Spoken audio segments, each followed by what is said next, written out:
Hi, welcome back. It's been an interesting 2 weeks because that's how long I've been away, and there's a lot that's happened. I was away because I was feeling ill. I was also away because I made an interesting life decision, as you can already tell from the title of this video. I've actually sat down to have this conversation. I've done videos, a couple of them. There's one I did when I was sad and wallowing and in my feelings. I don't think I ever got to process thoroughly or deal with the emotions and then there's this other one I did when I was incredibly fired up and excited and passionate. Oh, also, if you are ever tempted to respond to a health professional anytime they ever express their struggles, their hurts, their concerns, their fears by reminding us that we took an oath, please don't. Please refrain. Do not. I've never published any of them because I've been afraid. But today I got like 5 seconds of insane courage and bravery, and I was like, I'm gonna try again. I'm gonna do this again. I'm still afraid, to be honest. So this video is gonna be found by like the real OGs, the notification gang.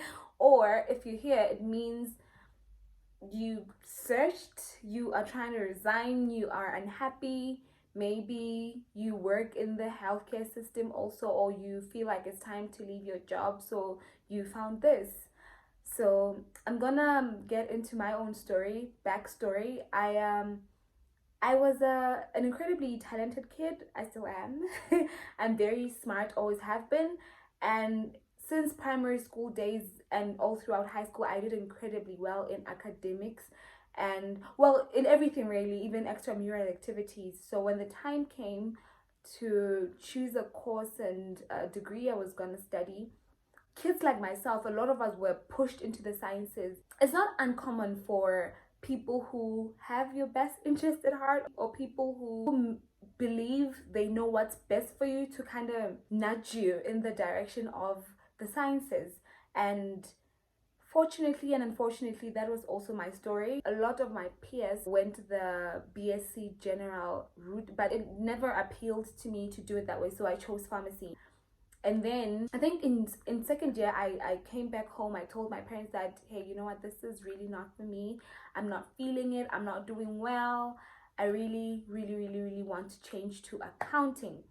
But obviously your parents will sit you down, have the conversation about follow through, about discipline, about commitment.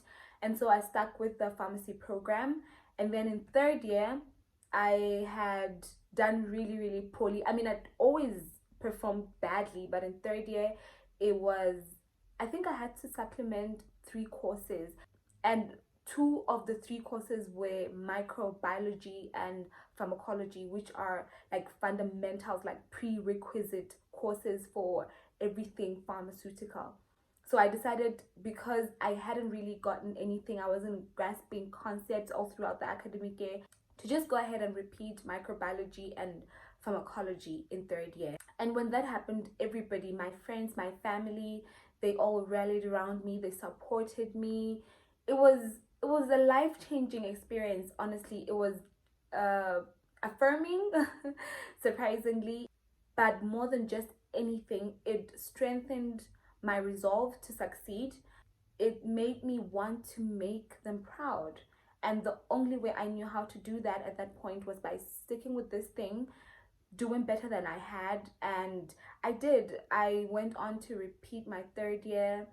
I did well in fourth year, I did well in fifth year, and I graduated last year, like during peak COVID. So the struggles I had after graduation working in healthcare, I think my primary struggle even is how much working in healthcare meant I was putting the people I love at risk. And here's what I mean by that. I'd go to work, come back. I don't know anybody who could afford to self-isolate before they interacted with their families. I didn't.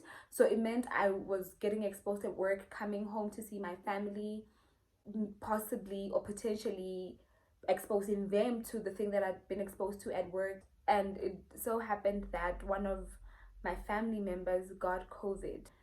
And it was not like the mild cases we dealt with where a person was coughing and you'd put them on immune boosters and certain types of medication and they'd be walking about. Like, we dealt with that thing for over a month, and in that month, yeah, I got really tested. I don't even want to dwell on it, but yeah, one of my family members got COVID, and it really did something to me. Let me just put it like that. That, you know what, I wake up and I go to work, and yeah, it's something I'm good at. It's something I've gotten to enjoy doing, but this is too hefty a price I'm paying, and the people I love are paying. That's what I felt like at the time, but we got over it, and thank God they are okay, and we've moved on. So the second challenge I've had is probably similar to the first one, but it's that I was a touch point for everybody I love. And what I mean by that is, if a family member was coughing, I'm who they would call. If a friend was sneezing, I'm who they would call, which is fine. I guess it's part of the job. And I love that I get to do that for the people that I care about, that I can take care of them in this way. But during that time, when a person texts you and tells you that they can't smell or taste anything, you want to believe that it's mild. But unfortunately, it had gotten real, and I was in the middle of this thing. I was seeing firsthand what the statistics meant. I was seeing firsthand what this thing was doing in our healthcare system. We were losing colleagues, we were losing family members, we were ill sometimes. And even though sometimes you want to believe it's not that serious, and you have to be able to calm the person who's telling you, like, even if it's like the closest person to you, you have to kind of calm them down and reassure them. But I'm human. When those people were calling me, when I was having to treat some of the closest people to me, it was the scariest thing. And I truly, truly lived every day afraid for the people closest to me. Not just simply because I was putting them at risk, but even the people who didn't live with me depended on me for information, for support, for guidance. And I myself was going through it, and none of us knew what the next day would look like. So it was really, I don't think I was ready. I don't think, maybe I didn't have the mental or emotional latitude to kind of deal with something like that. But yeah, I spent a lot of my time constantly worrying on one hand, but in the same breath having to be the calm center for a lot of people, and that is not something that's been easy.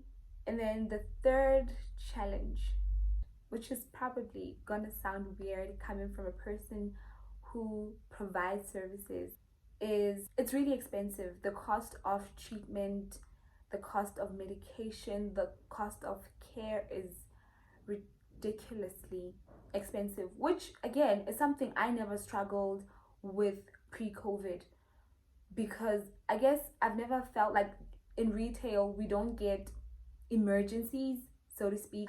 I don't know how to phrase this, but my point is this: during that time when hospitals were not, some of them were shut down, some of them didn't have the capacity to treat all of the people who were showing up, a lot of people were coming to retail pharmacies to get medication. And during that time, it was unlike anything we'd ever dealt with before.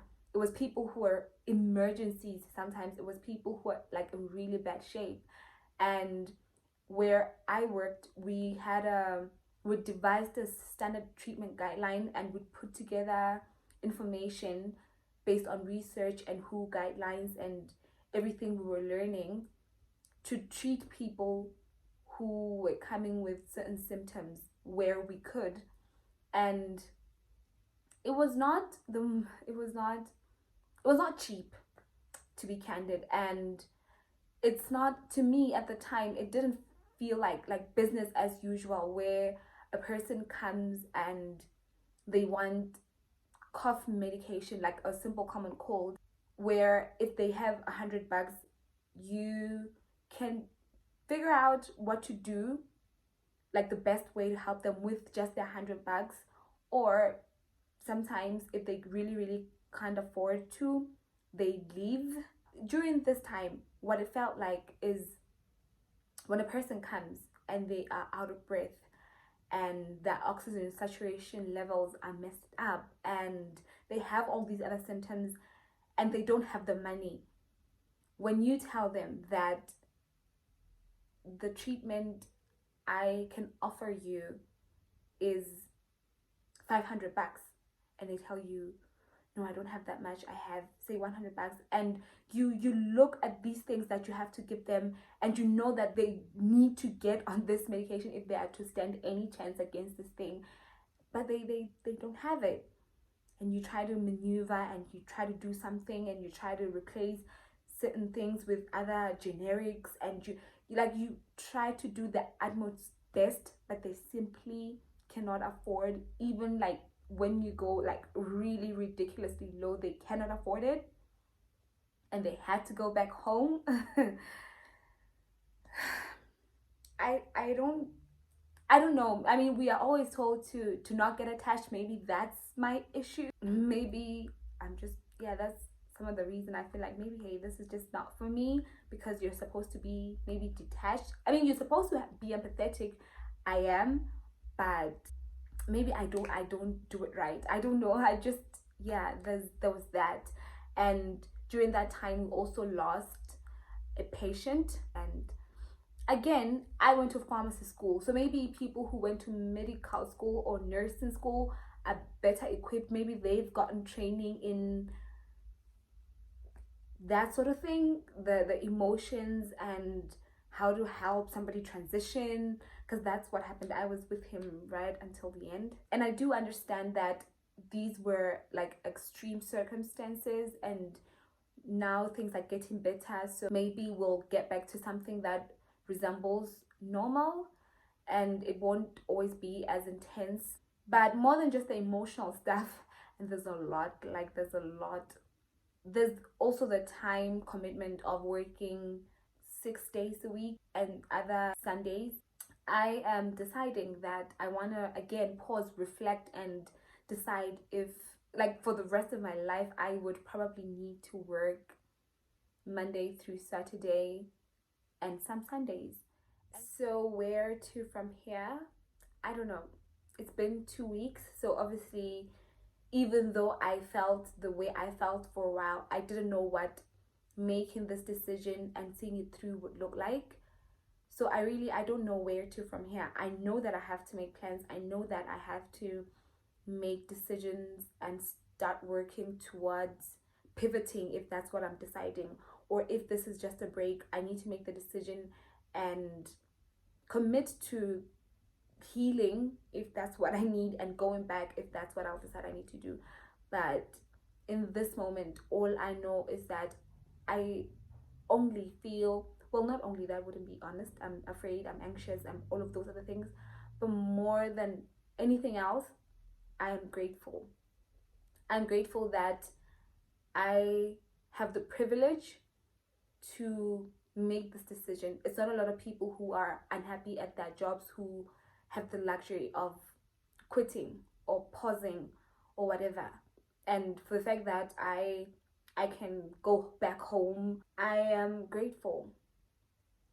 I am grateful that God has guided my steps, and that He's given me the bravery, and He has given me the resolve to see this through, to honor that voice that's been in my head, to honor myself, because I've known that I was exhausted and I was having doubts and I was afraid, but I couldn't get myself to, over the past couple of months, to say, you know what, I'm deciding to do this and I'm gonna do it. But to finally be here, I'm grateful. I am also very, very, very grateful for you guys, for the people who are really, really, really here. Like, I feel like a community is growing. I mean, we are at, I believe, 161 subscribers, and we like 2-3 months in, so it's all fairly new and we are a really, really small channel.